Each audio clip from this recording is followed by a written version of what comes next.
جن لوگوں کے پاس وسائل نہیں، مال اور پیسہ بھی نہیں، لیکن حج کی وہ خواہش رکھتے ہیں اور دل میں تمنا کرتے ہیں، آرزو کرتے ہیں حج کی، ان کے لیے میں ایک نسخہ بتاؤں گا اور ایک وظیفہ بتاؤں گا۔ نسخہ یہ ہے کہ جو بیت اللہ کی زیارت کا خواہش مند ہے وہ لوگوں کو معاف کرنا شروع کر دے، سب کو معاف کرے، اس لیے کہ مخلوق اللہ کا کنبہ ہے۔ الخلق عیال اللہ، مخلوق اللہ کا کنبہ ہے، اور فرمایا مخلوق میں سے اللہ تعالیٰ کو وہ بندہ سب سے زیادہ پسندیدہ ہے جو اس کی مخلوق یعنی اللہ کے کنبے کے ساتھ محبت رکھتا ہے، اس پر رحم کرتا ہے۔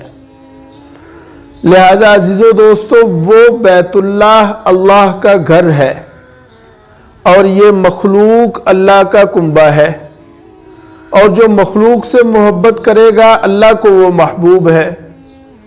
میں مثال دیتا ہوں، کبھی ایسا ہوتا ہے ہمارے دروازے پر کوئی ایسا شخص آتا ہے کہ ہم اسے باہر سے ہی فارغ کر دیتے ہیں۔ کوئی ذرا ہمارے دل کے قریب ہوتا ہے، ہم اسے ہلکی سی چائے کی اور پانی وغیرہ کی آفر کر دیتے ہیں۔ لیکن کوئی ایسا ہوتا ہے جو ہمارے دل کے بڑا ہی قریب ہوتا ہے، ہمیں محبوب ہوتا ہے، ہمیں پسند ہوتا ہے۔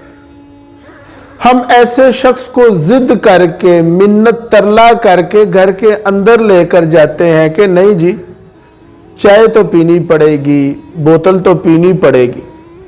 بالکل ایسا ہی یہ مخلوق اللہ کا کنبہ ہے اور وہ اللہ کا گھر ہے۔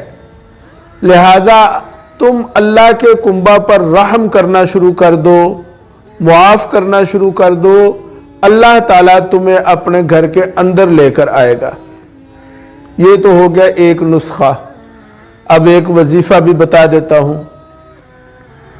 جو شخص وضو کرتے ہوئے جب بھی وضو کرے، دوران وضو جتنی دیر وہ وضو کرتا رہے، اعضاء دھوتا رہے، مسلسل یہ دعا پڑھتا رہے، وسع لی فی داری وبارک لی فی رزقی، جو شخص اس کا معمول بنا لے گا اللہ تعالیٰ اسی سال اسے حج کی توفیق عطا فرما دے گا۔